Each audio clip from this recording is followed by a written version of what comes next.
L'affaire qui m'a le plus marqué, j'ignorais même son existence, c'est l'affaire Zawadzki.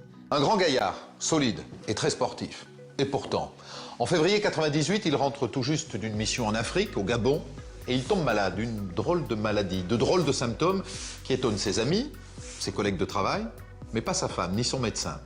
Et en mars 98, le 11, il meurt dans son lit. Nicole Zawadzki, qui va, avec la complicité de son amant, le docteur Trouillard, trait d'union Perrault, ça ne s'invente pas, ça se passe à côté de Chartres, avec la complicité de son amant, elle va faire mourir son mari, le major Zawadzki, qui est un magnifique soldat, 1m90, il a 40 ans, il est dans l'armée de l'air, et puis il va sombrer jour après jour pendant un mois, parce qu'en fait, elle l'empoisonne avec la complicité du médecin, son amant, en ouvrant des gélules et en mettant à la place des médicaments qu'il prend du poison. Et cette femme, elle est machiavélique. Il faut revoir cette affaire, l'affaire Zawadzki, pour la comprendre. Elle a menti depuis le début. Elle a dit à son amant que son mari la battait. Elle a des pansements quand son mari repart en mission en Afrique. Elle dit à son amant, regarde, j'ai été battue, mais en fait, sous les pansements, il n'y a rien. Son mari ne l'a jamais battue. Et elle va inventer un truc pas possible. Zawadzki.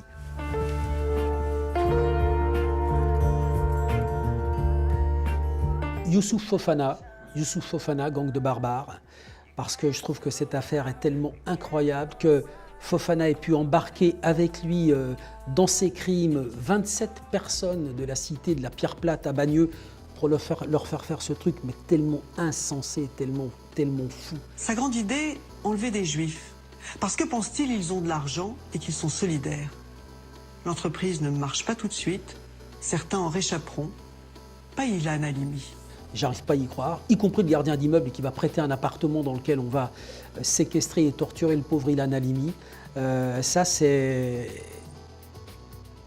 le côté gourou de Youssouf Fofana qui peut faire n'importe quoi à des mômes de son âge. J'arrive même pas à le croire.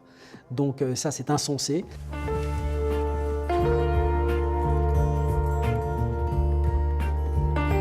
Simone Weber, la diabolique de Nancy, c'est comme ça qu'on l'a appelée. En 1991, la cour d'assises de Nancy a condamné Mme Simone Weber à 20 ans de réclusion criminelle, coupable d'avoir tué, puis découpé en morceaux à la meuleuse à béton, l'un de ses anciens amants, Bernard Etier.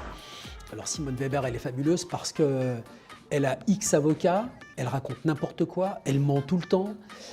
Parmi ses avocats, elle a Jacques Vergès qui va avoir une formule de folie, quoi. En disant elle a les couilles de Landru. Et donc elle va dire oh là là, mais ça c'est vulgaire, je change d'avocat. Et à l'époque, bon, Vergès était vivant et moi je m'entendais super bien avec Vergès, c'était vraiment un ami. Donc cette histoire, elle m'a vraiment fasciné.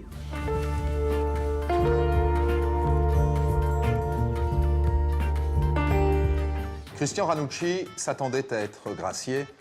Il a été guillotiné. Et pour beaucoup de Français, cette tête tombée un matin de juillet 76 à Marseille est le symbole de l'erreur judiciaire. Depuis 30 ans, cette affaire a un nom, c'est l'affaire du pull au vert rouge. L'histoire d'un homme accusé du meurtre d'une petite fille de 8 ans et condamné en 2 jours dans une atmosphère de lynchage. Moi, on a tous une conviction. Moi, je pense que Ranucci, il n'est pas très loin d'être l'auteur. Il est peut-être même l'auteur.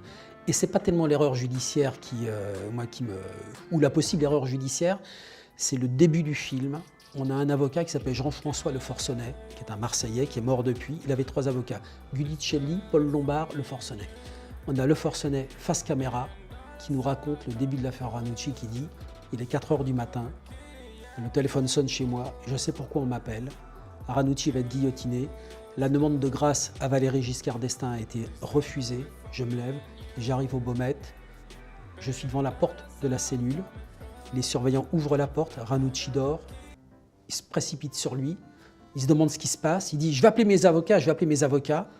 Les surveillants lui répondent « vos avocats sont déjà là », donc il sait ce qui va se passer.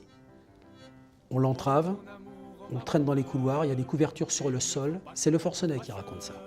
Des couvertures sur le sol pour pas qu'on entende les bruits des pas et qu'on réveille des détenus qui se mettraient à hurler. On arrive dans une pièce, il y a un prêtre, une cigarette, un verre de vin. Ranucci tend sa main pour empêcher le prêtre de s'approcher de lui. Il refuse le verre, il prend la cigarette, ou l'inverse, je ne me souviens plus. Et puis ça va très vite. On le pousse sur une planche verticale, on l'attache, la planche bascule, on pousse la planche. Le couperet tombe, Il est 4h13 du matin. On nous dit que la tête a rebondi 2 fois. Le début de ce film, il est tellement insupportable. Moi, la peine de mort, c'est quelque chose qui me donne envie de gerber. Je comprends pas ça, et je comprends pas qu'on puisse dire « Ah ouais, mais celui-là, c'est pas une solution ». Mais cette approche de la peine de mort racontée comme ça, c'est tellement épouvantable que le reste du film, on peut plus décrocher, quoi. On est obligé de suivre pour savoir ce qui a amené Ranucci sur cette planche et sous ce couperet qui va tomber.